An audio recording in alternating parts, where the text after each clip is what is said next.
우리 하나님 말씀 누가복음 11장 1절부터 보시겠습니다.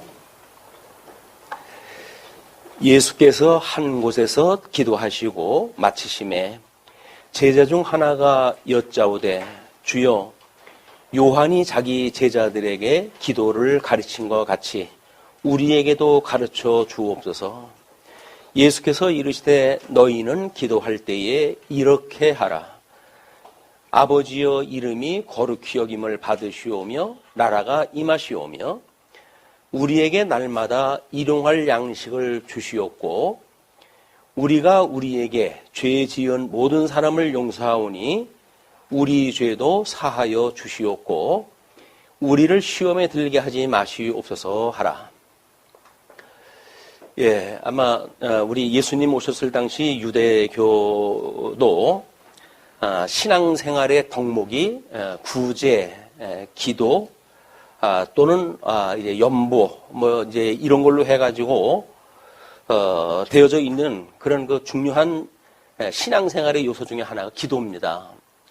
기도가 예수님 오셨을 당시에도 이제 여기서 제자들이 요한이 자기 제자들에게 가르친 것 같이라고 하듯이 지도자들은 자기 나름대로의 기도문을 만들어 가지고 제자들을 양성하고 그렇게 이제 해왔다고 그래요.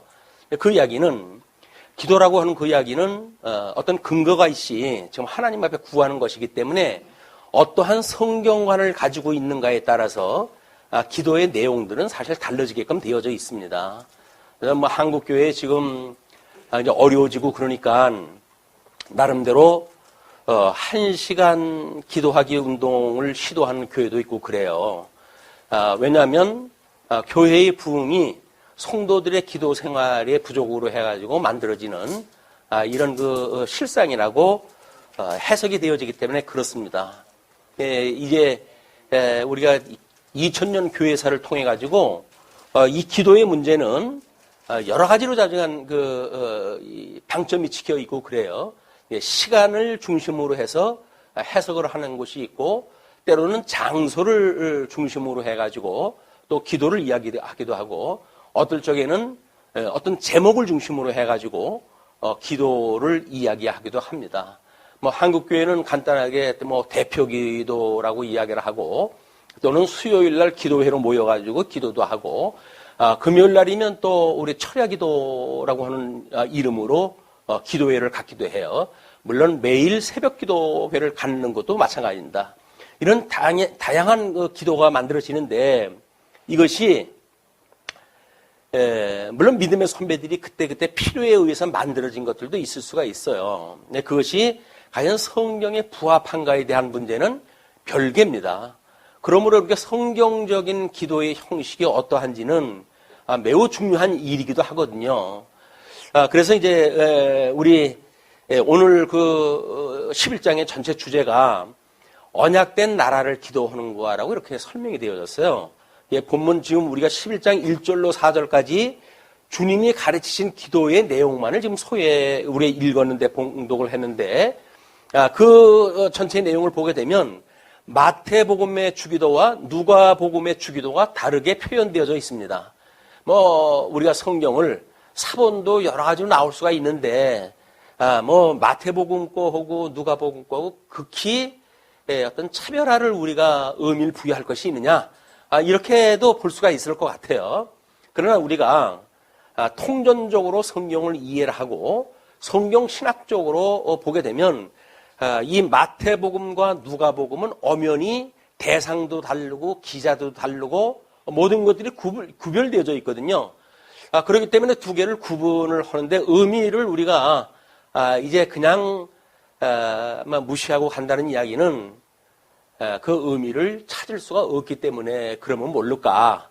그렇지 않으면 굳이 의미 둘 필요가 없다라고 할 필요는 없을 것 같아요. 그래서 오늘은 특별히 11장이 주기도에 대한 거는 11장 1절로 4절까지만 짧게 소개가 되어져 있어요.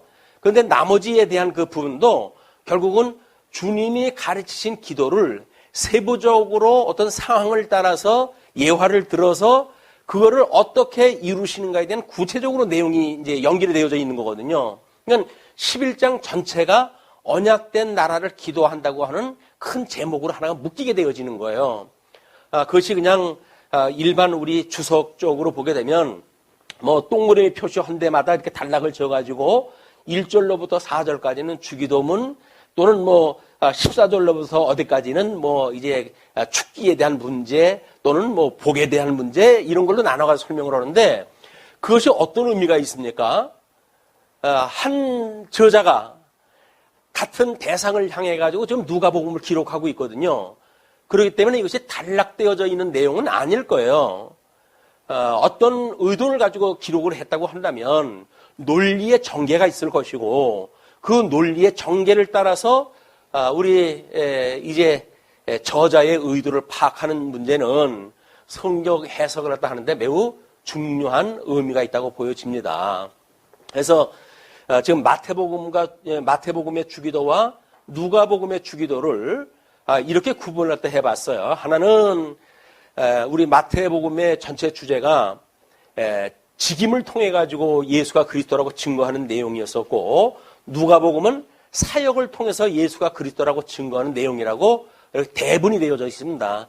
그 중에 이제 주기도를 언급했던 우리 마태복음의 6장의 그 내용은 하나님 앞에서 사는 삶이 과연 어떠해야 되는지, 구제를 할 때는 어떻게 하고, 기도를 할 때는 어떻게 하고, 금식을 할 때는 어떻게 하는 것이 하나님의 뜻에 합당하다는 이야기를 설명을 하면서 이제 기도의 주기도를 소개가 되어지고 있는 거예요. 그래서 주기도를 또 할 때는 모든 구약 성경의 내용을 포함하고 있습니다. 이 우리 마태복음에서는. 그래서 앞으로 이제 소개되어질 그림이 예정론과 그다음에 주기도라고 하는 두 개를 묶어가지고 이제 도형을 설명을 하면서 이걸 깃들여가지고 우리 이제 설명을 해 나갈 거거든요. 그러면 예정론에 대한 오해가 있다고 한다면 마치 작정론이나 또는 뭐 운명론적으로 우리 하나님의 예정을 이해하는 사람들은 그런 사람들 나름대로 기도의 해석이 떨어질 거예요. 그러나 우리는 성경적인 예정이 무엇인가는 주기도에서 설명한 방식을 따라가지고 객관적 통섭을 우리가 이루었을 때 그것이 오류가 가장 적은 방법이라고 생각이 듭니다. 그렇게 해석이 되어져야 되기 때문에 그렇게 이제 설명을 한번 시도를 했고, 근데 거기에 특징은 너희는 이렇게 기도하라라고 해가지고 주기도를 소개했다 해요.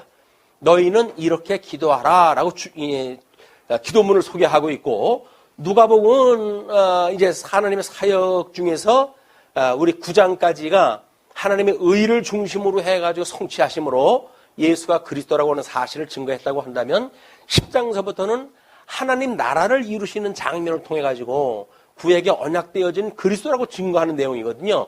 그 중에 지금 우리가 이 11장의 기도의 내용이 포함되어져 있는 거예요.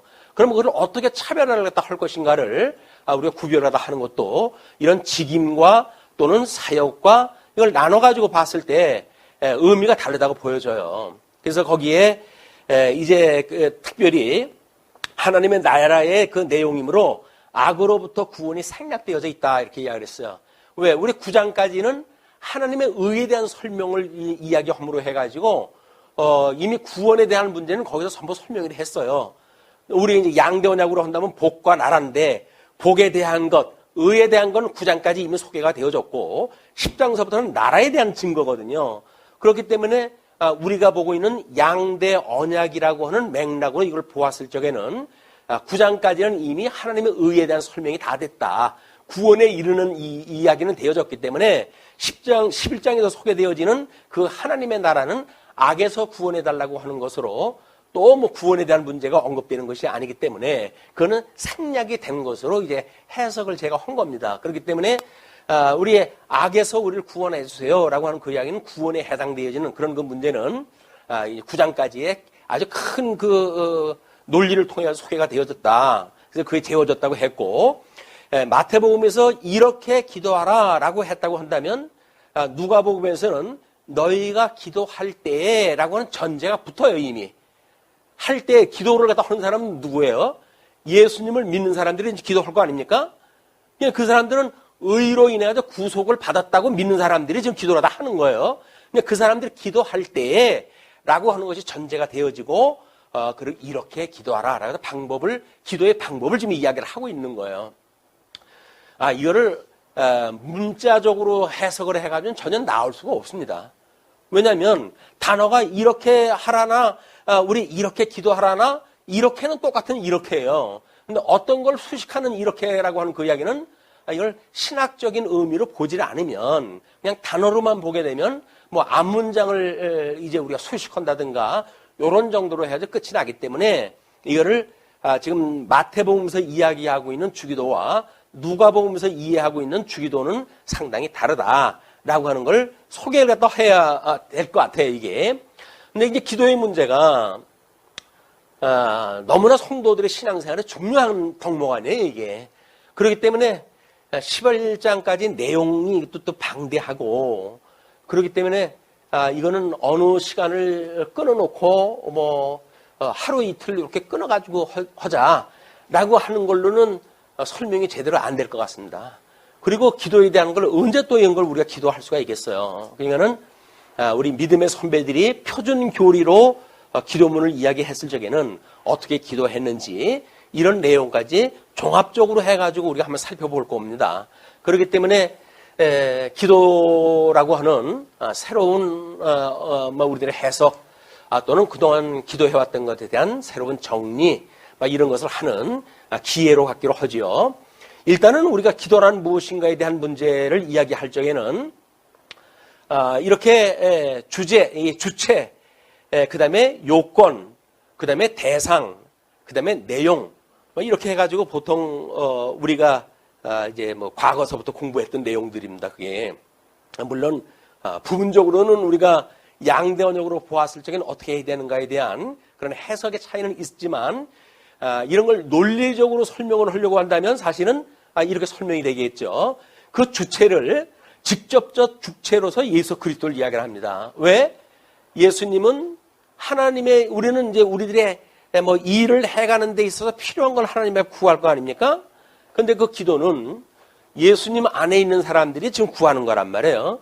그러면 그거는 예수님이 이루실 내용에 대한 것을 우리가 구할 것이기 때문에 그렇다고 한다면 우리가 기도하는 내용은 이미 예수님이 신약성경에서 성취하시마라고 약속했던 복음서의 내용 또 그것이 성취되어졌다고 보여지는 서신서의 내용 이걸 종합으로 해가지고 구하는 것이 신약시대 때 성도들의 기도거든요. 그렇기 때문에 지금 성도들이 기도를 갖다 한다고 했을 때는 그 주체는 하나님의 언약대로 보내셨던 예수님이 언약대로 오셔서 내가 이렇게 언약대로 왔던 메시아다. 그래서 내가 너희들한테 새 언약을 줄 거야. 라고 해서 그 새 언약을 준다고 하는 사실을 우리 서신서에서 전부 성취되어진 거를 기자들이 기록을 갖다 했단 말이에요. 그리고는 특별 계시가 끝이 났어요, 이제는. 그래서 이제 성경을 해석해가지고는 알 수 있는 방법밖에 없는 거예요. 뭐 따로 뭐 그때 당시에 이랬기 때문에 이러는 것이 옳다. 뭐 이런 역사적 증명 같은 건 별로 의미가 없습니다. 왜냐하면 이미 이 계시로 해가지고 기도란 무엇인가가 확정이 됐기 때문에 그러는 거예요. 우리는 성경에 가장 권위를 갖다 부여하는 이런 그 교단의 입장에서는 성경에서 말하고 있는 기도가 과연 무엇인가가 중요하지. 옆에 교회는 이렇게 하고 뭐 종교개혁 때 감리교 어떤 목사님은 뭐 몇 시간씩 기도해가지고 고아원을 운영을 갖다 하는데 필요한 거 기도하면 하나님께서 전부 사람들 보내줘 이루어졌다든지 이런 거는 성경하고 아무 상관이 없는 거예요. 성경이 뭐라고 말하는가 중요하지. 그때 당시에 뭐 그 우리 종교개혁 당시에 조금 그런 감리교회적인 이런 어떤 그런 그 믿음 속에서 기도를 갖다 했던 분들이 있어요. 그분들은 기도를 상당히 중요시 여겼고 그러기 때문에 하루에도 몇 시간씩 기도를 갖다 하는 것을 하루에 갖다 하고 그랬기 때문에 지금 우리는 그럴 그 입장은 못 되잖아요. 또 우리가 그렇게 기도를 매달려 살 수 있는 것도 아니고 또 기도에 매달려 산다고 해가지고 시간과 공간의 제한을 받으면서 기도하는 모습도 아니란 말이에요. 왜냐하면 우리들에게는 기도할 때 쉬지 말고 기도라고 그러잖아요. 이 기도의 내용은 그래서 영적 예배라고 하는 그 내용 중에 포함되어지는 요소예요. 왜? 하나님의 뜻을 분별해야 되니까.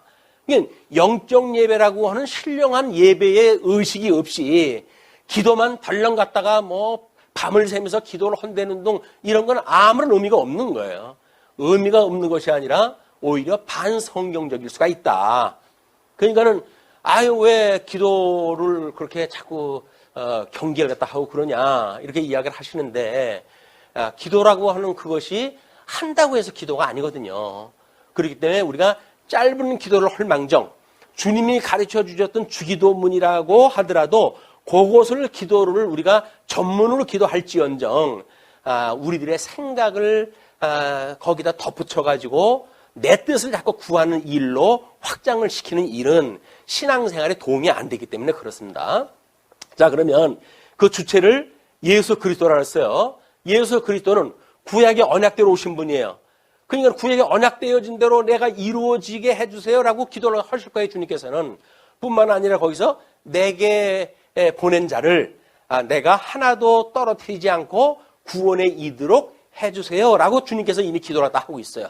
뿐만 아니라 지금 천상에서 우리 주님은 우리를 위해 가지고 대속 기도를 계속 하고 계시단 말이에요. 우리를 위한 기도를 하고 계시는 거예요. 중보 기도를. 그러니까는 우리는 우리가 기도를 해서 무엇이 이루어지는 것이 아니라 주님께서 중보 기도를 하고 계시기 때문에 창세전에 그리스도 안에서 선택되어진 성도로서 하나님께서 우리의 앞길을 친히 이루어 가시는 걸 우리가 확인되어지는 일입니다. 그게 기도했기 때문에 이루어졌다든지 이런 너무 자기 본의적인 해석에 대한 문제는 이제 우리나라 신앙생활에 오류를 범할 수가 있기 때문에 경계를 다 하는 겁니다. 그래서 우리 직접적인 주체는 예수 그리스도다. 그리고 간접적 주체로서 그리스도의 이름으로 기도하는 성도이다. 그리스도의 이름으로 기도하는 성도라는 이야기는 뭡니까? 그리스도 안에 있는 성도란 말이에요. 그리스도 안에. 예수님과 연합되어져 있는 성도. 연합되어져 있기 때문에 우리는 우리 예수님의 그 뜻이 무엇인가를 분별하면서 신앙생활을 해갈 수 있는 거 아니겠어요? 그렇기 때문에 우리가 간접 주체다. 직접 주체는 우리 예수님이다. 그래서 예수님의 이름으로 이제 우리가 기도를 하기도 하는데 다음에 기도의 요건은 하나님과의 화목이다. 그 이야기는 에덴 동산에서 우리가 쫓겨남으로 해가지고 우리는 타락되었었어요. 그래서 전적으로 사단의 종로로 타고 있던 우리들이기 때문에 하나님과 원수되어졌던 관계거든요. 하나님과 원수되어진 사람들이 뭐 하나님 앞에 비나이다 한다고 해가지고 이루어진다고 한다면 그거는 거짓말이에요. 하나님이 우리를 향해가지고 원수로 여겨졌던 우리가 그 하나님의 독생자 예수 그리스도를 말미암아가지고 우리가 구원에 이르렀고 그래서 예수 그때 구원 그 구원 사역에 우리가 참여가 되어져가지고 예수님과 연합이 되어졌고 하나님과 원수 단계에서 회개함으로 해가지고 하나님께 우리가 향하게 되어져 있단 말이에요. 그걸 회개라고 그랬어요. 세상을 향하여 살아가던 우리들이 마음이 변화를 받아 하나님을 향하여 우리의 모든 그 마음이 움직일 때 그때를 하나님과 화목됐다 이렇게 이야기를 하는 겁니다. 그럼 이제 우리는 하나님하고 화목이 되었어요. 그럼 하나님이 보냈던 그 예수님하고의 관계는 무엇인가? 그것이 그리스도와의 연합이라는 이야기입니다. 예수 그리스도의 연합이 되지 않고서는 하나님과 화목을 이룰 수가 없지요. 그러니까는 성부 하나님의 화목이라고 한다면 성자 하나님의 연합은 삼위일체 하나님의 그 이해를 중심으로 본다고 한다면 당연한 동일하나 같아요. 성부 하나님의 그런 원수 관계에서 화목되어진 관계, 성자 하나님의 대속의 은혜를 깨달은 성도, 그걸 깨닫게 하시는 성령 하나님의 인치심을 받은 성도. 여기서는 지금 두 대상만 넣는데 요건을 성령 하나님께서 우리들에게 마땅히 빌 바를 알게 하시지 않는다고 한다면 우리는 기도를 할 수가 없어요. 성령 하나님의 주체가 또 들어가야 되는데 여기서 기도의 요건을 과거에는 성부 하나님, 성자 하나님, 하나님은 여호와, 예수는 그리스도 이 두 가지 맥락을 가지고 성경의 모든 걸 설명하다가 보니까 성령 하나님에 대한 것이 누락되어진 부분들이 많습니다. 그냥 그거는 설명 부분에서 제가 이렇게 보충 설명을 딱 하는 거예요. 성령 하나님의 인치심이 없으면 우리는 성령 하나님과 깨닫게 하시는 바를 알 수가 없어요. 우리가 빌 바를 마땅히 알지 못하지만 성령 하나님께서 우리들에게 마땅히 빌 바를 알게 하시고 그리고 기도하게 하시고 그걸 우리 하늘에 계신 우리 주님께서 다 이루어 주신다. 이렇게 보면 맞습니다. 다음에 세 번째, 기도의 대상이라고 이렇게 이야기를 했어요. 기도의 대상은 지금 전능하신 하나님 여호와라고 이렇게 이야기를 했어요. 여호와 하나님이라고 하는 그 이야기는 사역상 지금 언약대로 이루시는 섭리 사역을 중심으로 한 하나님의 성호가 뭐예요? 성부 하나님의 성호가 여호와란 말이에요. 언약대로 이루시 여호와니까. 그래서 그렇게 설명을 하는 거예요. 섭리 사역을, 창조 사역을 하셨던 전능하신 하나님, 이분에 대한 다 창조가 되어서 하나님 지금 안식을 누리시는데 우리가 그걸 구할 일은 아니잖아요. 우리는 섭리 사역상에 있는 그 언약을 지금 구한다. 이것이 우리 기도의 대상이기 때문에 전능하신 하나님 여호와와 그다음에 아버지이신 하나님이시다. 왜? 우리가 하나님과 화목이 되어졌고 예수 그리스도 연합하여서 하나님을 아바 아버지라고 부르는 하나님의 자녀란 말이에요. 그냥 객관적인 그런 하나님의 섭리를 구하기도 하지만 하나님의 아들로서 우리가 우리들에게 필요한 요소, 성경에서 구체적으로 나와 있지 않더라 할지라도 여전히 하나님의 아들로서 시험에 들지 않게 하는 전 영역에 대한 걸 우리가 구할 수가 있는 거예요. 그거를 무작정 달라고 그러니까 그렇지. 주기도서 이야기하는 것처럼 시험에 들게 하지 말아달라고 기도하는 게 얼마나 광범위하고 확실한 기도입니까, 그게. 우리가 그렇게 시험에 들 수 있는 요건들을 끊임없이 삶 속에서 생각을 하고 그런 걸 경계하고 말씀으로 해가지고 책망을 받고 그냥 하나님 앞에 생각을 돌이키고 그래서 이런 걸 구하는 일이야말로 우리가 이제 구원받은 그래서 아버지이신 하나님에게 기도하는 성도들의 자세다. 다음에 이제 그 기도의 내용을 하나님의 뜻을 구한다 이렇게 이야기를 했어요. 하나님의 뜻을 구한다. 막 크게는 하나님이 예정하셨던 뜻이 있죠.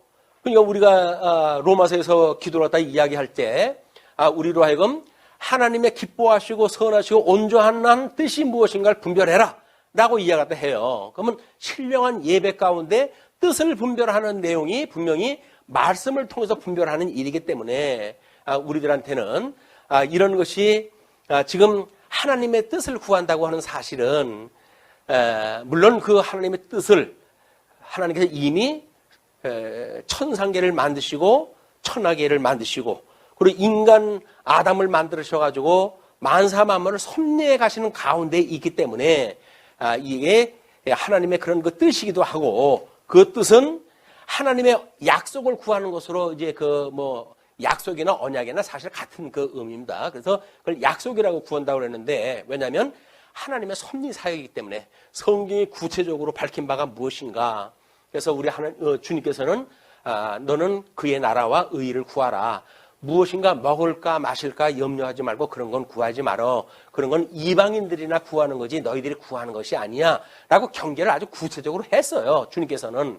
그냥 그런 것들을 우리 어떻게 기도하는가에 대한 문제 막 이런 것이 바로 하나님의 섭리 사역은 예수님을 보내기로 약속을 했고 그것을 이루시는 것이 하나님의 뜻이란 말이에요. 그러면 그 뜻을 구하는 거예요. 그래서 그의 의와 나라를 구하는 거예요. 그것이 복과 나라를 구하는 사건이었었다. 그러면 이제 누가복음 11장이라고 한다면 이제 의에 대한 것은 이미 우리 9장까지 이야기되어졌고 11장에서는 하나님의 나라에 대한 것이 이야기되어지고 있기 때문에 아마 그 설명에 대한 것이 필요하지 않을까 싶어요. 그래서 우리 그때 당시에 아까 그 설명을 했지만 어떤 종교 지도자들 여기서 문장 내에서 보게 되면 우리 요한이 자기 제자들에게 기도를 가르친 것 같이 라고 이야기하는 걸로 보게 되면 예수님의 10 제자들 중에는 요한의 제자 출신이 있잖아요. 자기네들이 전에 배웠던 그 기도문이 있거든요. 그냥 예수님한테 그거를 다시 한번 확인을 하고 그리고 그 기도를 받고 싶어가지고 기도문을 갖고 싶기 때문에 기도를 했던 걸로 보여집니다. 그래서 우리에게 가르쳐 주옵소서라고 이야기를 하는 거죠. 그냥 예수님께서 이르시되 너희는 기도할 때에 이렇게 하라라고 해서 이렇게 하라라고 하는 것이 쭉 소개가 되어진 거예요. 그걸로 명제적으로 해서는 4절까지 내용이 이렇게 하라라고 하는 내용이에요. 그의 구체적인 내용은 5절 그 이하로부터 11장 전체의 내용이 이렇게 기도하라라고 하는 것에 구체적인 내용이란 말이야. 이 사건이 지금 이게 동그라미 표시한 걸로 해가지고 문장이 나뉘어져 있다고 해가지고 앞에 문장하고 상관없는 것이 아니라 11장의 내용은 이 일관되어져 있는 논리를 가지고 설명이 되어지고 있단 말이에요. 물론 뭐 예수님이 했던 사역을 가지고 누가가 이것을 편집을 갖다 하고 했기 때문에 다른 성경과는 장소가 다르거나 또는 뭐 여러 가지 어떤 의미가 달라질 수가 있단 말이에요, 그게. 근데 누가는 성령의 감동을 받아가지고 예수님이 하셨던 그 사역을 이거는 이런 의미였었어 라고 우리한테 지금 설명을 해 나가는 방식이에요. 누가가 그랬다고 해가지고 지 맘대로 그렇게 라고 할 수가 있겠지만 누가는 절대 자기 맘대로 한 게 아닙니다. 성령의 감동을 받아가지고 그렇게 편집을 한 거예요. 이제 그 사건을 어떻게 해석하는가는 성령의 감동을 받은 저자들이 그걸 그렇게 해 나간 거지. 여기서는 이렇게 하고 저기서는 그렇게 하고 뭐 자기 맘대로 그렇게 하나? 라고 이야기하는 거는 성령의 역사를 모르기 때문에 하는 이야기입니다. 전체 성경은 성령의 감동으로 해가지고 기록되어진 거라 그러잖아요. 이걸 우리 영감설이다 이렇게 이야기를 했어요. 성령의 감동으로 기록되어진 거기 때문에 어떠한 것도 오류가 있을 수 없는 거예요. 누가가 기록했다고 오류가 있고 뭐 마태가 기록했다고 해도 오류가 있고 이렇게 되어지는 것이 아니라 예수님의 공생의 생활은 객관적인 역사적인 사실을 하셨어요. 구약의 언약을 이루시기 위해서. 근데 그것이 어떤 의미가 있지라고 하는 그 이야기를 제자들이 이걸 기록을 할 때에는 성령의 감동을 받아가지고 이런 논리를 따라가지고 설명을 했다는 거예요, 이게. 이해되시죠? 뭐, 이렇게 이제 하게 되면 너무 자기적이지 않냐. 이렇게 공격할 사람들이 없잖아, 있거든요. 왜냐면, 그동안 없던 논리를 우리가 만들어내니까, 스토리를 입히어가지고, 성경의 스토리텔링을 갖다 해가지고, 이 11장 전체를 기도라고 하는 주제를 가지고 좀 설명을 해 나간단 말이에요. 그럼 이거는, 여지껏 주석학자들이 그러지 않았는데, 너희는 통뼈냐, 왜 그렇게 하냐, 이렇게 하는 사람들이 있을 거예요. 그럴 때, 과연 어떻게 우리가 대처를 갖다 해야 될 것인지, 이런 기본적인 이해가 없으면, 그 사람들의 논리에 빠질 수밖에 없어요. 그리고 우리가 배웠던 것에 확신이 없어져 버려요. 그리고 거기서 갈팡질팡하게 되는 거예요, 이제. 그러면 이거 1시간씩 해야 되는 건데 괜히 이걸 기도를 짧게 했다든지 뭐 이런 그동안 신앙생활에 대한 후회가 만들어지고 그동안 배웠던 또는 굳게 우리 신앙생활을 해갔던 일들이 무너뜨려질 여지가 있기 때문에 강조를 하다 드리는 겁니다. 자, 그래서 이제 예수께서는 이것을 기도하라 하신 것이 아니라 이렇게 기도하라라고 이야기를 했다고 그랬어요. 그런데 이렇게 기도하라가 아니라 이렇게 하라라고 이야기했습니다. 누가복음에서는 이렇게 하라라고 하는 이야기는 방법을 좀 소개했다는 이야기예요. 그런데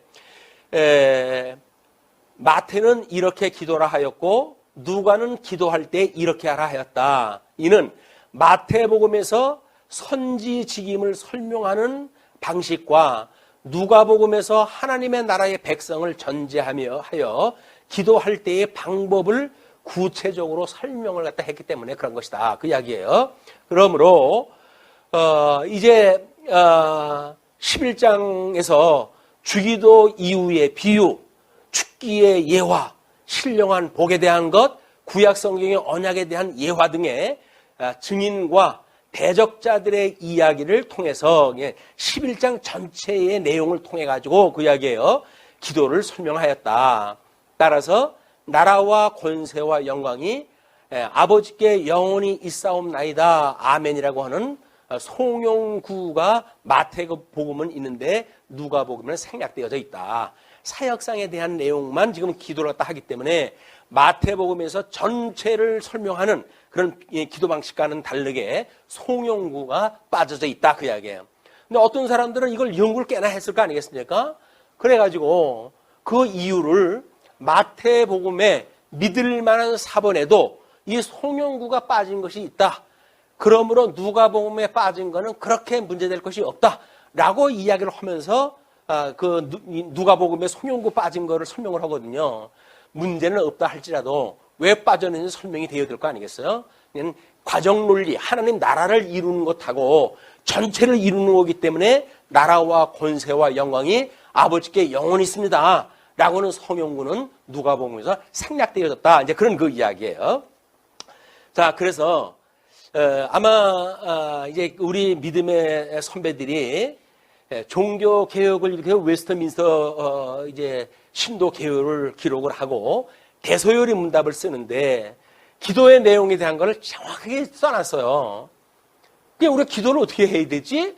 라고 하면 믿음의 선배들이 어떻게 성경을 이잡듯이 잡아가지고 집단 지성의 힘을 빌려가지고 그것도 성령의 감동을 받고 그래가지고 표준 교리를 만들어서 우리에게 물려줬는데 우리는 얼마나 관심이 없으면 그걸 안 읽는지 몰라요. 안 읽으니까 모르죠. 모르니까 그냥 이웃에서 기도하는 방식을 그대로 따라가지고 할 수밖에 없는 거예요. 그래서 우리 믿음의 선배들은 과연 어떻게 기도했는지 이거는 이번 시간에 우리 확인을 갖다 하는 내용이 매우 필요하다고 보여지는데 전 중요한 것만 뭐 이렇게 한번 살펴보도록 하겠습니다. 일단 대요리 문답 178문이에요. 물론 소요리 문답은 뭐 이런 내용이 없지 않아 있는 겁니다. 그런데 소요리 문답은 어린이용이거든요. 성인용은 대요리 문답을 보도록 되어져 있어요. 대요리 문답, 소요리 문답도 어려운데 대요리 문답을 왜 합니까? 이렇게 이야기를 하는데 믿음의 선배들이 그때는 소요리 문답은 어린이를 중심으로 해가지고 교육시키기 위해서 준 거고 대요리 문답은 성인 또는 목회자가 강론을 위해 가지고 참고하라고 준 내용이에요. 그러니까 이 대요리 문답하고 만약에 잘못되어져 있는 해석이 나온다고 한다면 그 해석은 상당한 중의적인 그런 그 해석이 거기 덧붙여져야 돼요. 그냥 그걸로 해가지고 뭐 흐지부지 지나갈 것이 아니라 과거에는 이래서 이랬지만 지금 우리가 성경 신학적으로는 이것이 더욱 이제 그런 깊은 논리를 가지고 보면 이러이러한 것이 설명이 추가될 수 있다라고 하는 것이 성경 신학적인 입장에서 우리 과거의 종교 개혁을 재해석하는 의미입니다. 우리는 특별히 지금 이제 뭐 통섭 성경 개론을 교정을 보아가면서 거기다가 이 대요리 문답을 전체를 다 삽입을 다 한 거예요. 이거에 의해서 이제 해석을 갖다 하고 객관적인 제 1차적인 건 이거하고 맞는지에 대한 걸 우리가 점검이 돼야 되거든요. 그리고 그거에 대한 해석을 덧붙인다든가 성경신학적인 이유를 연구한다든가 이런 것이 후속으로 따라야 되기 때문에 그렇습니다. 신앙, 이 교회 생활은 하나님의 뜻을 공부하는 일인데 성경 공부하는 일이 중요하고 믿음의 선배들의 이런 교훈을 따르는 일은 매우 중요하죠. 그것이 주일날 하루 나왔는데 은혜롭게 좀 이렇게 복이나 이야기하고 이렇게 하지. 그냥 공부하듯이 이렇게 하면 진짜 부담된다. 이렇게 하실는지 모르겠어요. 그러면 이제 다시는 아마 없을 기회인지도 모릅니다. 이런 그 일들은. 그렇기 때문에 우리가 이런 기회에 있을 때 한번 살펴보는 일이 중요하다고 보여집니다. 여기서 정의를 이렇게 했어요. 기도란 무엇인가? 기도는 그리스도의 이름으로 우리 이제 그 간접적인 주체를 이야기한 거죠. 성령의 도우심으로 말미암아 우리 그 주체에서 생략되어졌던 성령 하나님에 대한 이야기예요. 도우심으로 말미암아 우리의 소원을 하나님께 바쳐 올리는 것인 바 우리의 소원이에요. 그 소원을 올리는 것에는 이제 성부 하나님의 뜻과 우리의 예정의 뜻이라고 이렇게 이야기를 했지만 하나님의 뜻과 그다음에 우리 모든 걸 섭리하시는 여호와의 뜻 이걸 구하는 일인데 그 중에 특별히 우리 죄를 자백함과 그의 긍휼을 감사에 인정하면서 하는 것이다. 기도라고 하는 그 이야기는 구원받은 것에 대한 감격이에요. 죽었던 나를 살리셨다고 하는데 그것보다 더 큰 의미가 어디 있겠어요. 신앙생활의 가장 큰 의미는 죽었던 나를 살려주셨다는 거예요. 독생자이신 예수님이 오셔가지고 나의 모든 죄를 대신해가지고 속해주셨다는 이야기거든요. 그게 우리의 은혜의 출발점이에요. 신앙생활에서 그것이 없다고 한다면 신앙생활이 아무런 의미가 없는 거예요, 정말. 뭐 우리가 열심히 노력한다고 해가지고 구원받는 것도 아니고 하나님의 은혜로 구원을 받는 건데 하나님께서 나 같은 죄인을 여자 하나 만나가지고 교회에 출입을 했다 하게 하고 복음을 듣게 할 줄 누가 알았겠어요, 이게. 이건 복음으로만 되는 거란 말이에요, 이게.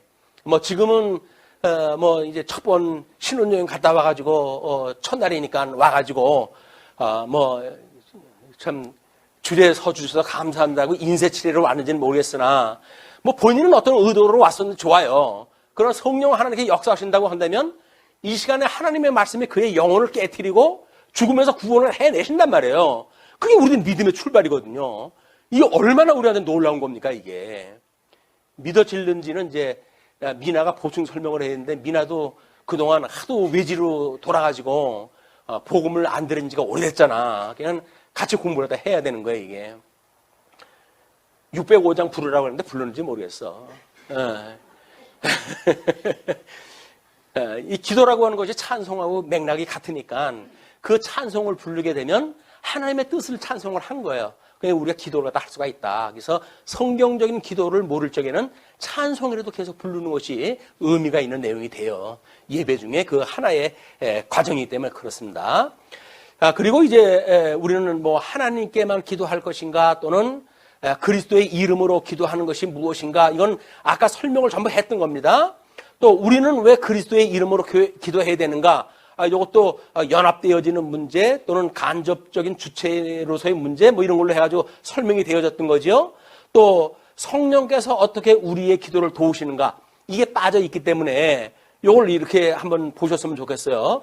우리가 무엇을 위해 마땅히 기도하여야 할지 모르므로 성령께서 우리의 연약함을 도우셔서 누구를 위하여 무엇을 어떻게 기도할 것을 우리로 하여금 깨달을 수 있게 하심으로써 성령의 사역을 믿어야 되는 거예요. 그래서 우리가 사도신경을 고백할 때마다 성령을 믿사오며 공교회와 성도의 교통과 그다음에 이런 그 우리의 죄를 사해 주시는 것과 몸이 다시 사는 것과 영원히 사는 것을 믿사옵나이다 라고는 신앙 고백이 그냥 명제적인 그런 신앙 고백이 아닌 거예요. 그런 거에 의해서 우리들의 구원하는 방법이라든가 이런 것들이 전부 이해가 되어지기 때문에 지금 사도신경을 통해서 신앙 고백을 한다면 여기서 지금 성령께서 우리들로 하여금 그걸 깨닫게 하신다는 거예요. 그래서 또는 그 의무를 옳게 이행하는데 필수적인 이해 또는 이제 애착 또 은혜를 우리 마음 가운데 일으키시고 소생시킴으로써 거기다 가로를 쳐가지고 이렇게 단서를 붙입니다. 비록 모든 사람에게나 어느 때에든지 다 같은 분량으로 하는 것은 아니지만 믿음의 분량이 다 다르기 때문에 그렇습니다. 우리 교회에 뭐 어렸을 때 교회 학교 나가다가 이제 처음 왔으니까 아주 이제 그 듣는 초보에 있는 친구나 그동안 또 뭐 어느 정도 했다가 외지 생활을 하다가 이제 들었던 미나나 전부 믿음의 수준이 다르거든요. 근데 그걸 지금 전제라다 하는 거죠. 그래서 어떤 신앙생활이라고 하는 거는 붙박이로 해가지고 명제적으로 이래야 된다 이게 없어요. 그 원리만 설명이 되어지고 그 원리를 이해하고 믿는 사람들은 믿음의 수준에 의해서 되어지는 거예요. 그걸 기독교에서는 우리 양심의 신앙의 양심의 자유다 이렇게 이야기를 하는 겁니다. 그냥 믿음이 어린 사람한테 그렇게 살면 어떡하냐고 해가지고 우리가 조막직을 대고 그래가지고 공격을 했다고 하면 안 되는 거예요. 그 사람의 믿음은 어리기 때문에 그 어린 사람은 어린 사람의 믿음을 우리가 어떻게 보호를 갖다 하고 하나님의 은혜를 깨닫게 하는가 쪽으로 인도를 갖다 해야지. 아니 이렇게 해가지고 그러면 돼 라고 이야기하는 거는 이게 성경적인 지도 방법이 아닌 거예요. 그래서 우리가 끊임없이 원리적인 건 선포가 되되 그걸 믿음의 행위에 대한 거는 뭐 교회에서 약속한 내용들이 있잖아요. 그런 거를 범한다고 한다면 나름대로 치리적인 차원에서 권면하고 또는 이렇게 우리가 치리할 수는 있겠으나 그것을 신앙의 양심의 자유를 억압을 갖다 해서는 안 된다. 누가 억압을 합니까? 누가. 내 마음대로 사는 인생들인데.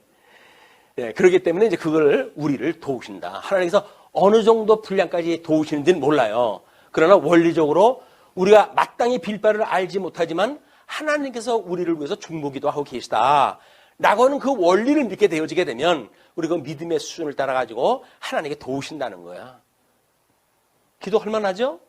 그러면 그냥 하나님께서 우리가 깨달을 만큼 주시니까 힘든 일이 있는데 혼자 끙끙거리지 말고 하나님 앞에 기도하면 되는 거예요. 자, 이렇게 해가지고 이제 성령께서 기도하는 문제 또는 우리 뭐 누구를 위하여 기도할 것인가 또는 무엇을 위하여 기도할 것인가 뭐 이제 성도들의 중보기도라고 하는 것도 이제 보통 교회에서 사용들 하거든요. 중보기도는 예수님밖에는 할 수가 없는 거예요. 성도는 뭐 중재기도라든가 또는 이웃을 위한 기도가 될 수 있으나 그걸 중보기도라고 할 수는 없는 거예요. 중보에 대한 의미를 우리가 모르게 되면 마치 우리가 예수님 자리에서 예수님처럼 이제 그런 일을 할 수가 있기 때문에 그것도 오해의 여지가 있는 겁니다. 축복 기도라도 해준다고 하는 것도 마찬가지예요. 주님의 이름으로 해가지고 되어지는 거지. 그걸 뭐 명령 기도라고 또 이렇게 명명을 했더라고요. 할지어다라고 해가지고 너는 축복 복을 받을지어다 뭐 이렇게 해가지고 이야기를 하고 그러거든요. 그런 거는 명령을 자기가 하는 게 아니에요. 예수님의 이름으로 기도라도 하는 거기 때문에 그런 걸 오해가 있게 되어지면 마치 자기가 귀신도 내쫓고 못도 하고 못도 하는 것처럼 오해가 되어져 가지고 완전히 예수님 자리에 자기가 올라가 있는 거예요. 기도 함부로 하는 사람들은 전부 하나님 자리에 올라가는 사람들이 많습니다. 성경이 말하는 보험주의에서 우리가 겸허한 마음으로 기도하는 것이 중요하다. 또 우리는 어떻게 기도해야 되는가라는 이야기를 했을 때 그걸 구체적으로 이야기한 것이 186문이에요. 그래서 하나님께서 기도의 의무에 관한 지시로 어떠한 법칙을 주셨는가라고 이야기를 하는데 하나님의 말씀 전체가 기도의 의무에 관한 지시로 사용되지만 특별히 지시하신 지도 법칙으로는 보통 주기도라고 하는 우리 구주 예수 그리스도께서 자기 제자들에게 가르치신 기도의 양식이다. 우리가 시간을 내 가지고 다른 기도를 하는 시간이 만약에 모자랄 때 주기도를 통해 가지고 기도를 하신다고 한다면 그것이 믿음의 선배들이 권면했던 내용이에요. 그것이 이것이 왜 모든 성경을 압축을 갖다 해가지고 예수님이 가르쳐 주셨거든요. 구약 성경대로 오신 예수님이 가르쳐 주셨으니까 얼마나 성경적으로 가르치셨겠어요. 그렇기 때문에 이 내용이 뭔지는 모르지만 성경적인 거란 말이야. 그래서 이제 오늘 11장 1절부터 4절까지의 내용이 주님이 가르치신 기도인데 요거는 양대 언약에 대한 섭리 사역이다라고 해석을 붙여놓은 거예요. 그래서 우리가 양대 언약이라고 했을 때 지금 주기도를 통해서 언약하는 예정론에 대한 것이 언급되어지거든요.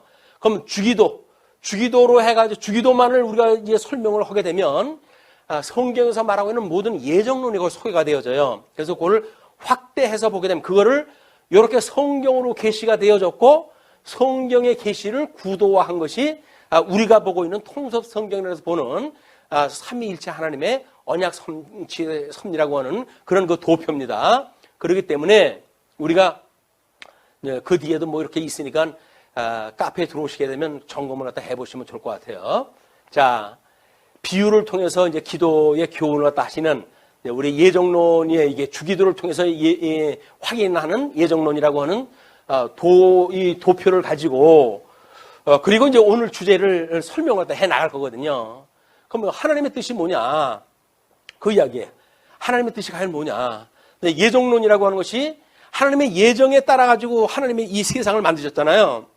그럼 만드시기 전에 가지고 계시던 뜻, 그거를 교의신학적으로 해가지고는 내재라고 이야기를 하는 거예요. 내재. 하나님의 뜻은 만들기 전부터 가지고 계셨기 때문에 내재되어져 있는 것이다. 그를 창조되어졌다는 이야기는 외향하셨다라고, 외향, 바깥으로 드러내셨다. 그것이 창조라고 이야기를 하는 거예요. 그렇기 때문에 우리 이제 믿음의 선배들은 무에서 유를 창조하셨다. 이렇게 설명을 하거든요. 이런 형상이 사실은 창조 전에는 없었던 거예요. 다만 하나님의 뜻으로 존재를 갖다 했었지요. 그러나 없었던 것이 지금 외향으로 드러났기 때문에 무에서 유가 창조되었다고 보는 이야기는 맞는 이야기예요. 그런데 이제 우리는 거기다 해석을 하나 더 해가지고 하나님의 뜻이 실현되어진 거지 없는 것이 만들어진 것이 아니다라고 이야기하는 것은 해석이 몇 단계 지나가야 돼요. 왜? 하나님만 계셨지 만들어 놓은 세상이 없었잖아요. 창조 이야기를 할 때에는 창조되어진 세계가 어떻게 창조되어지는가 이야기가 돼야지. 그거를 창조되어진 걸 이야기를 하면서 하나님의 작정하셨던 뜻이 무엇인지를 보고는 그것이 있기 때문에 이게 창조가 되어졌다. 그러므로 무에서 유가 창조되어진 것이 아니라 유에서 유가 창조되었다. 이렇게 설명하는 건 억지란 말이에요. 몇 단계 해석이 거쳐가지고 하나님의 사역상 하나님의 뜻은 세상을 만들기 전에 영원하신 하나님이 홀로 계셨었는데 그 하나님께서 그런 거 가지고 계셨던 뜻, 그것이 지금 우리 제일 바깥의 원에서의 이 조그만 그 동그라미에는 하나님의 의라고 설명을 했어요. 그 의를 하나님께서는 복과 나라로 우리한테 약속을 갖다 해주셔서 이제 창세기 1장 28절에서 그 1장 28절의 내용이 복만 언급이 되어져 있기 때문에 의라고 하는 것을 기록한 것은 의라고 이야기를 했다고 해서 불이라고 하는 것이 없겠냐. 그러니까 복이라고 말한 것은 저주가 함유되어져 있다고 하는 그를 설명하기 위한 이제 몇 단계 거쳐가지고 지금 이 그림이 나온 거예요. 흔히 우리가 하나님께서 복만 주셨는데 왜 그 나라를 같이 줬다 이렇게 이야기를 하느냐라고 이야기를 하는데 창조 사역은 절대적인 걸 창조하십니까 아닙니까? 하나님의 창조 사역은 절대적인 걸 창조를 하진 않아요. 절대적인 하나님이 절대적인 걸 만들게 되면 절대적인 걸로 상충되어지고 그 뭐 선악을 알게 하는 과일나무 열매를 따먹게 되면 영원토록 이제 갈등이 일어나고 그럴 텐데 그런 걸 역사를 섭렵하시지 않는다. 창조 자체가 이미 상대적인 창조예요. 그래서 제일 첫날을 빛과 어둠을 나누시고 윗물과 아랫물을 나누시고 이 궁창에다 이제 바다와 육지를 나누시고 이 전부 나눠 놓으셔야죠. 뭐 둘씩. 그리고 이제 우리가 교회 생활 할 적에도 거룩이라고 하는 하나님의 형상을 세속화되어져 있는 인간, 제 종로로 타고 있는 우리들과 거기서 구원받은 성도가 살아가는 거룩한 삶하고 구별돼가 설명을 하시는 거예요. 그것이 구별되지 않으면 완전히 하나님 노릇을 하려고 그러는 거예요. 구원받았기 때문에 이제는 문제없어. 내가 내 마음대로 구원받았는데 뭐 이제 그렇게 해가지고 하는 게 구원파라고 이렇게 이야기했습니다. 구원파 교회는 잘못되어진 거예요. 하나님이 작정했다고 해가지고 자기가 죄를 마음대로 짓고 이럴 수 있다는 이야기도 성경적이 아니고 그렇다고 해가지고 죄가 안 된다고 하는 것도 거짓말인 거예요. 하나님께서 우리를 어떻게 섭리하시는가는 경외한다고 이렇게 이야기를 했거든요. 그 경외를 예정의 결과에서 이렇게 설명이 됩니다. 선택자, 하나님께서 창세전에 그리스도 안에서 선택하기로 예정되어진 자들은 기쁨과 즐거움으로 찬양을 하면서 경외를 갖다 해요. 경외라고 하는 그 이야기는 그 외자가 두려움으로 떨며 두려움으로 섬기는 이야기를 하는 거예요. 그거를 불택자들만 떨고 두려움으로 섬기는 거지 택한 백성들이 왜 떨며 두려움으로 섬기느냐 이렇게 이야기를 하는데 나의 죄를 구원하셨던 하나님의 그 어마무시한 그 능력을 보고 그 앞에서 무릎을 꿇지 않는다고 한다면 그건 가짜예요. 가짜. 우리가 그런 죽었던 우리를 살렸던 하나님의 능력을 우스갯거리로 만약에 이야기할 수 있다고 한다면 그건 가짜입니다. 죽었던 나를 살려주셨는데 육체도 죽을 뻔한 우리를 살려줬다고 한다면 평생 생명에 우리가 은인으로 여기잖아요. 그런데 어떻게 죽었던 우리를 살리셨는 하나님을 갖다가 맘먹으려고 덤벼들어요, 그걸. 그럼 말이 안 되는 거예요. 그래서 그걸 경외한다고 이렇게 이야기를 해요. 인생의 본분은 그 하나님을 경외하는 것, 잠언서에서 이야기하는 인간의 본분입니다. 그렇기 때문에 우리가 하나님을 경외하는 일은 매우 중요한데 그 경외의 방법이 선택자는 기쁨과 즐거움으로 찬양하고 그 다음에 유기자는 두려움과 고통 중에 찬양을 한다. 요즘 트로트 그 열풍으로 해가지고 온 대한민국 난리가 났잖아요. 우리 방탄소년단으로 해가지고 미국, 세계가 지금 온통 난리가 났고 이 음악으로 해가지고 난리가 났다는 이야기는 뭡니까? 이것이 세상 노래로 해가지고 좀 난리가 난 거예요. 근데 우리가 그것이 세상 문화니까 육체의 소유를 가지고 있는 우리들이 때로 따라서는 그런 문화를 누릴 수는 있겠죠. 그러나 그것이 정당하거나 그것이 옳거나 라고 하기 때문에 그걸 찬양하는 것 쪽으로 가게 되면 그건 오해가 있는 거예요. 그냥 육체의 소유를 가지고 있기 때문에 그런 문화에 우리가 이렇게 살아가는 이런 우를 범한다. 그렇기 때문에 그런 데로부터 구원을 시켜주시는 하나님에 대한 이런 은혜를 보려고 한다면 뭐 엄청난 우리가 은혜의 감격을 갖지 않으면 안 되는 겁니다. 그게. 자, 그래서 이제 그 주기도를 통해 가지고 하나님께서 예정하셨던 것이 우리 첫날에 빛과 어둠을 나누셨잖아요.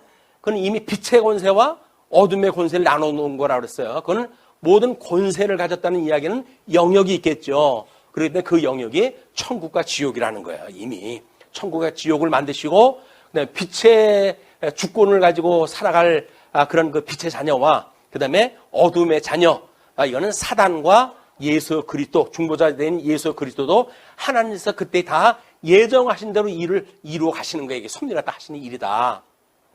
그렇게 하시고, 그리고 이제 우리가 아버지의 이름을 거룩하게 하시며, 이름을 거룩하게 한다는 이야기는 하나님의 이름은 하나님은 어떤 분이라고 그랬죠? 내가 거룩하니 너희도 거룩하다, 이렇게 거룩하라 이렇게 이야기를 했어요. 하나님은 거룩하신 분이에요. 그 거룩하신 하나님이 이 어둠의 세계에 우리를 갖다 두고 그로부터 구속 역사를 해 가시니 하나님의 이름이 거룩해졌으면 좋겠어요. 어떻게? 우리가 거룩해짐으로 그 이야기거든요. 우리가 거룩해지지 않으면서 하나님의 이름을 거룩히 여김을 받으시오며, 아니 뭘 했어야 여김을 받으시죠. 그건 주기도만 하고 우리가 거룩히 사는 삶을 포기하면서 거룩히 여김을 원합니다라고 기도하는 건 가짜예요. 거룩히 여김을 받으시오며 그 이야기는 뭐예요? 내가 거룩해지니까 그렇게 거룩히 여김을 받으시라는 이야기 아니겠어요? 우리한테 그 거룩한 열매가 맺어진다고 우리가 믿음에선 그렇게 하는 고백입니다. 그리고 아버지의 나라가 오게 하시며, 아버지의 나라는 이미 천국이 다 첫째 날, 둘째 날, 셋째 날 천상계를 창조할 때 다 이루어졌다고 그랬어요. 그 천상계를 이룰 때 이루어졌던 그 하나님의 나라가 하늘에서는 이미 천사들이 영원붕토록 하나님을 찬양하고 지금 있어요. 그게 우리 요한계시록 공부했지만 하나님 앞에 드리는 찬양의 그 모습을 봤잖아요. 거기는 24장로들과 또는 네 생물과 거기에 뭐 수많은 그 천사의 무리들이 하나님을 찬양을 한단 말이에요. 영원붕토록 찬양을 하는 거예요. 하나님 보좌도 있고 거기 성령의 그런 그 세상을 하감하는 그런 그 눈과 같은 것도 있고, 라고는 삼위일체 하나님이 임재하시는 보좌에 모든 천사들이 찬양하는 세계가 천상계. 천상계에서는 그 하나님의 뜻대로 이루어졌으니까 천하계에서 그 뜻을 이루어가는 일이 천하계에서 그 뜻대로 이루어 주세요라고 하는 것이 우리에게 이 땅에서 이루어지게 해주세요. 그 이야기입니다. 그것이 지금 어디에 기록이 됐다고 그랬어요? 성경이 기록이 되어져 있거든요. 성경에 기록되어져 있으니까 우리가 성경에 기록되어져 있는 것이 말씀이라고 그랬잖아요. 그 말씀이 양식인 거예요. 그래서 말씀을 우리가 양식을 합니다. 그 이야기는 하나님의 뜻이 성경으로 계시가 되어져 있기 때문에 성경을 통해서 그 말씀이 저한테 이루어졌으면 좋겠어요 라고는 소망을 갖게 하고, 그렇게 주일날 모여가지고 말씀 지금 떡을 떼고 이 잔을 나누고 하는 거예요. 이게 양식을 먹는 겁니다. 이게 아니 뭐 먹어도 배가 안 불러요 라고 하는 분은 너무 배가 고파가지고 허기가 져가지고 그러신데, 하나님의 말씀을 듣게 되면 우리가 충만함을 느끼게 되어지는 거예요. 충만함을 느끼게 되면 밥을 안 먹어도 살 만큼 그런 충만함이 있거든요. 근데 성령의 그런 뜨거운 열정이 아직도 우리한테 부족하니까 그저 이런 은혜로 해가지고 충만함을 느낄지라도 점심때 되면 점심은 먹어야 되고 하는 그 한계로는 벗어나지 못하고 있다. 네, 그런 그 이야기입니다. 그래서 말씀을 주십시오 이야기예요. 자, 우리는 죽었던 이 사단의 영역입니다. 이 회색 부분이 거기에서 죽었던 우리를 살리셨다고 그랬어요. 살렸는데 육도 살린 것은 아니에요. 우리의 영혼만 살리셨잖아요. 그러니까 이 우리 중생인이라고 하는 그 이야기는 영혼 성령의 소욕에 이끌림을 받고 육은 여전히 육신의 소욕에 이끌림을 받는 것이 중생인의 특징이에요. 우리는 두 가지의 속성을 가지고 있는 인간을 구원받은 사람을 중생인이라고 하거든요. 중생인이라고 하는 그런 입장에서 우리의 영은 끊임없이 우리에게 일용할 양식을 구해야 되고, 육신적인 걸로 보았을 적에는 우리가 우리에게 죄 지은 사람을 사하여 준 것처럼 우리 죄를 사하여 주옵시고. 이 마태복음에서 주기도를 쭉 설명을 하시고 예수님께서는 그런 말씀을 하셔요. 뭐라고 그러냐면 마태복음에서 하는 그 이야기는 너희들이 이제 다른 사람을 용서하면 내가 너희들의 죄를 용서하나 너희들이 다른 사람들의 죄를 용서하지 않는다고 한다면 나도 결단코 너희 죄를 용서하지 않을 거야 라고 이야기를 하셔요. 마태복음의 주기도문이 끝난 그 바로 뒤에. 그럼 뭐 그런 걸로 봤을 때 우리는 이미 우리가 다른 사람의 죄를 용서해 주는 것이 우리 죄를 용서받는 것의 전제로구나 이렇게 되어지는 거예요. 그걸 가지고 인과응보론을 이야기를 하는데 인과응보라고 하는 그 이야기는 죽었던 우리가 우리들의 의지를 가지고 구원을 받았다고 하는 것이 인과응보론이지 인간의 어떤 노력으로 인간의 열매로 해가지고 구원을 받았다고 하는 그런 주장이지 하나님의 은혜로 구원받은 사람이 어떻게 지금 앞으로 장차 육신의 소욕을 가지고 살아가는 성도들이 하나님 앞에 죄사함을 받고 살아갈 것인가 라고 하는 문제는 다른 사람을 용서하는 경험이 없으면 안 돼요. 다른 사람의 죄사함을 우리가 그 죄, 우리한테 지은 죄를 용서하는 체험이 없으면 우리는 하나님 앞에 양심이 있지 구할 수가 있습니까? 그러니까 안 된단 말이에요.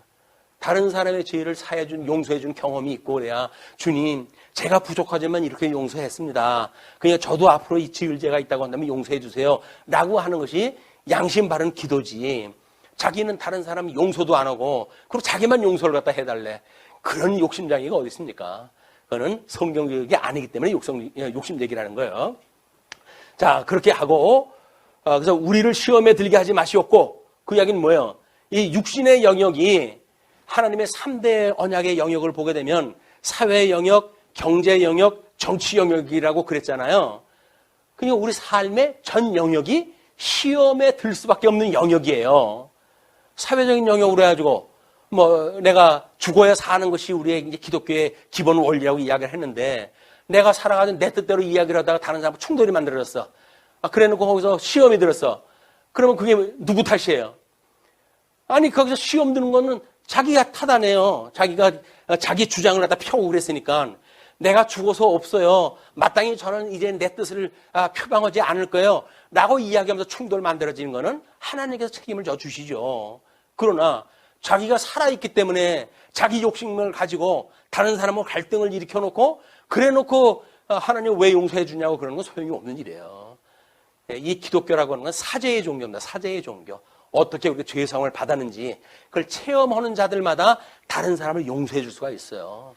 그 용서해 주는 자들마다 앞으로 살아가는 여정 중에 죄를 용서함을 받을 수가 있다.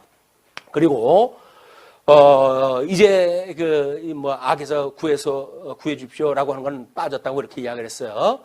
이거를 예정의 목적이라고 봤을 때 하나님은 인간을 만들어 놓고 인간이 구하는 걸 기뻐하고 그러시는 분이 아니에요. 하나님은 원래 세상을 만드실 때서부터 당신의 영광을 선포하는 거예요. 내가 이런 전능자야 라고 하는 걸 선포하시기 위해서 지금 이 세계의 역사를 전부 섭리해 가시는 거거든요. 근데 우리는 거기서 우리가 이렇게 하면 하나님이 좋아하고 이렇게 하면 하나님께서 내 말 들어주고 이런 내 위주로 해가지고 성경을 이해한다는 이야기는 매우 곡해하기 쉽습니다. 물론 하나님의 뜻을 따라가지고 그런 감동을 가지고 하는 주체적인 우리 성령 하나님의 인치심을 받아가지고 하는 주관적인 우리 신앙생활이라고 한다면 모르지만 그러나 하나님께서 인도하시지 않는 자기의 주관적인 생각을 가지고 성경을 풀고 또는 신앙생활을 해석하고 이거는 오류에 우리가 빠지기가 쉽다 그런 그 이야기입니다. 자, 그러면 오늘은 이게 첫날이 돼가지고 요거까지만 우리 오늘 다음 시간에 이제 내용에 대해서는 다음 시간에 공부하는 걸로 하고 오늘 이걸 마치죠. 기도하시겠습니다. 자비로우신 우리 하나님 아버지 은혜를 감사합니다. 우리 하나님 세상을 하나님의 기쁘신 뜻을 따라 지으셨고 지으신 그 인생도 우리 하나님의 기뻐하시는 뜻을 이루시기 위해서 어떤 자는 구원받는 반열에 주시고 어떤 자는 멸망받는 자리에 두셔서 영원뭉토록 심판의 영광의 능력을 보여주시는 하나님 아버지, 하나님의 그 크신 능력과 신성을 찬양하고 경배합니다. 하나님의 크심이 이러할진대 저희들 하나님의 말씀을 끊임없이 상고하고 그 뜻을 인하여서 정말 믿음으로 사는 그 이치가 무엇인지 바로 배우고 깨달음으로 해서 이 어두운 세상 기독교를 개독교라고 할 만큼의 우리가 다른 사람한테 손가락질 당하는 이런 그 기독교로부터 정말 차별화되어져 있는 신앙생활을 할 수 있도록 지혜와 총명을 허락하시길 빕니다. 정말 눈을 들고 또는 얼굴을 들고 세상에 부끄러워서 살 수 없는 이런 그 교회가 아니라 정말 하나님 앞에 또는 세상 앞에 증인의 삶으로 빛이 되게 하시고 또는 향기가 되게 하셔서 우리 예수 그리스도를 밝히 드러내는 이런 성도의 삶이 될 수 있도록 주님 인도하여 주시옵소서. 지금 세상은 이 팬데믹 사건으로 인해서 이렇게 비대면 또는 대면도 제한이 되어져 있는 가운데 우리가 예배를 하고 있습니다. 그러나 우리 하나님께서는 결코 장소의 제한도 받지 않으시고 시간의 제한도 받지 않으시고 형식의 제한도 받지 아니하시는 하나님이라고 믿어져서 저희의 회의를 통해서 결정되어지는 수준만큼 하나님 앞에 결정하고 그리고 예배를 드립니다. 우리가 드리는 이 예배가 우리 각자 구원받은 사람들의 성도의 총체적인 생각으로 주님께서 기뻐 받아주시고 그래서 우리의 이 예배를 우리 하나님께서 기쁘게 흠양하여 주옵소서. 그리고 이 예배에 참여하는 모든 성도들 위에 우리 하나님 크신 은총에 늘 함께 하셔서 선한 일 하는데 결코 방해받지 않도록 우리 주님께서 지켜주옵소서. 지금도 원수 마귀는 우리들 주변에 올무를 놓고 함정을 파놓고 그리고 우리를 공격하려고 우는 사자와 같이 우리를 살펴보고 있습니다. 그러나 우리 주님께서 불꽃 같은 눈으로 우리를 지키시는 줄로 알아서 우리의 오른손을 붙드시고 우리의 인생을 주관하시는 하나님을 믿고 구하오니 하나님 아버지 우리로 하여금 하나님의 기뻐하시는 뜻을 따라 살아갈 수 있는 이런 충성된 종이 될 수 있도록 주님 인도하여 주시옵소서. 오늘 또 우리 이 어두운 때에 말씀운동 서원교회를 세워주신 것은 우리의 말씀운동 서원교회가 갖고 있는 말씀에 대한 가치, 진리에 대한 내용 이런 걸 지키기 위해서 하나님께 주신 은혜라고 생각이 듭니다.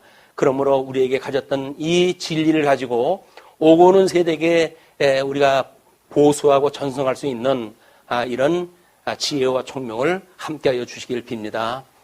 그러므로 이 일을 위해서 부르신 모든 성도들이 이 선한 일을 하는데 결코 방해받지 않도록 주님께서 지켜주시옵소서.